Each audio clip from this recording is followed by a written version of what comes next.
సినిమాని వాళ్ళే ప్రమోట్ చేసుకోవాలని మీరు రీల్స్ చేస్తా వైజాగ్లో పోయి బీచ్లో కూడా తిరిగి పోస్టర్లు పట్టుకొని తిరిగారు.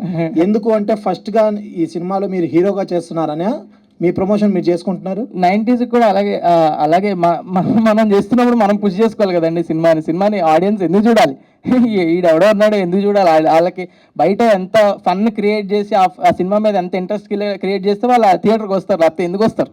ఓకే, మీరు తిరిగినప్పుడు ఎవరైనా అన్నారా మీరు హీరోనా అని? అన్నారు. 2 ఏళ్ల క్రితం మా మమ్మీకి చెప్తేనే నేనే లీడ్గా చేస్తా అంటే మా అమ్మే నవ్వింది. నేను 3 ఏళ్ల క్రితం నన్ను చూస్తే మీరు ఈడు హీరో అన్నది అంటారు, నేనే అనుకుంటా. దానిలో పెద్ద ఏం లేదు. ఈరోజు వర్క్ టువర్డ్స్ ఇట్.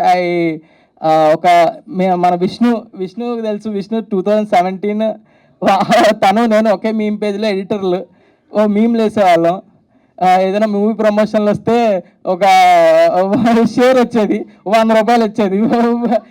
మూవీ ప్రమోషన్లు వస్తే మీమ్లు వేస్తే ఒక వారానికి ఇంత 100 రూపాయలు అలా వచ్చేది. ఇంటర్మీడియట్లో ఉన్నప్పుడు అదే చాలా ఎక్కువ. మీమ్లు వేసుకొని అలా ఒక 2 సంవత్సరాల పాటు మీమ్లు వేసేదాని, తర్వాత యూట్యూబ్ వీడియోలు చేసేదాని, తర్వాత రీల్స్ చేసా, దాని తర్వాత సిరీస్లు చేసా, ఇలా అన్నీ చేసుకుంటూ వచ్చా. So now being here is so special. Thank you అందరు సపోర్ట్ చేసిన వాళ్ళందరికీ. చెప్పండి.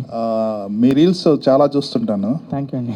అండ్ ఆటోమేటిక్గా నవ్వు వచ్చేస్తుంటాయి. థ్యాంక్ యూ సో మచ్ అండి. సో మీరు రీల్స్ చేసేటప్పుడు మీరు క్యాజువల్గా చేస్తే అవి వైరల్ అవుతాయి, లేదంటే వైరల్ అవ్వాలని ప్లాన్ చేసుకొని చేస్తారు? ప్లాన్ ఏం చేయనండి. అవి వాళ్ళు మీమర్స్ అందరూ మంచిగా సపోర్ట్ చేస్తారు. ఏం చేసినా కూడా ఆటోమేటిక్గా వాళ్ళే బాగానే తీసుకొని రకరకాలుగా చేస్తూ ఉంటారు. సో అవి ఫన్నీగా ఉంటాయి. సో దానివల్ల అది అట్లా అవుతుంది. రైట్. ఇది ఇంటర్మీడియట్ తర్వాత చేసింది, కానీ మీ ఏజ్ ఎవరికి తెలియదు. యాక్చువల్గా చిన్నపిల్లోడ్లానే ఉంటారు, రైట్? అవునండి. సో ఇది మీ ఫస్ట్ ఫిల్మ్ యాజ్ ఏ హీరోగా ఫిల్మ్ ఫస్ట్ అండి. ఓకే. సో ఎలా ఉంది ఫస్ట్ ఫిల్మ్ ఎక్స్పీరియన్స్? చాలా బాగుందండి. ఫస్ట్ నాకు మార్తాండ్ వచ్చి స్టోరీ చెప్పినప్పుడు, డైరెక్టర్ మార్తాండ్ వచ్చి స్టోరీ చెప్పినప్పుడు నాకు 90s తర్వాత చాలా స్టోరీస్ విన్నాను.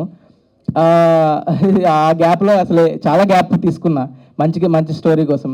అప్పుడే చాలామంది అంటారు, వస్తలేవా, చేస్తలేవా, చేయొచ్చు కదా, ఏదోటి చాలా అంటారు. కానీ మంచి స్టోరీ ఎప్పుడూ ఒకటే బిలీవ్ చేస్తాం, మన ఆడియన్స్కి కాంటెంట్ అయినా, ఇన్స్టాగ్రామ్లో చేసే చిన్న రీల్ అయినా, యూట్యూబ్లో చేసే చిన్న వీడియో అయినా, మనం పోస్ట్ చేసే చిన్న మీమ్ అయినా కూడా ఆడియన్స్కి వాళ్ళ టైం వర్త్ ఉండాలని I feel.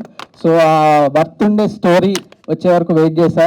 The beautiful స్టోరీతో Marthand నా దగ్గరకు వచ్చినప్పుడు నేను వెంటనే ఆదిత్యని మీట్ అయ్యా. ఆదిత్య ఇంట్రెస్టెడ్ ఉండే, ఐటీవీ వాళ్ళు ఇంట్రెస్టెడ్ ఉండే, అట్లా ఇది హ్యాపెన్ అయింది. And I'm very happy that this film is releasing in theatres today. And thank you.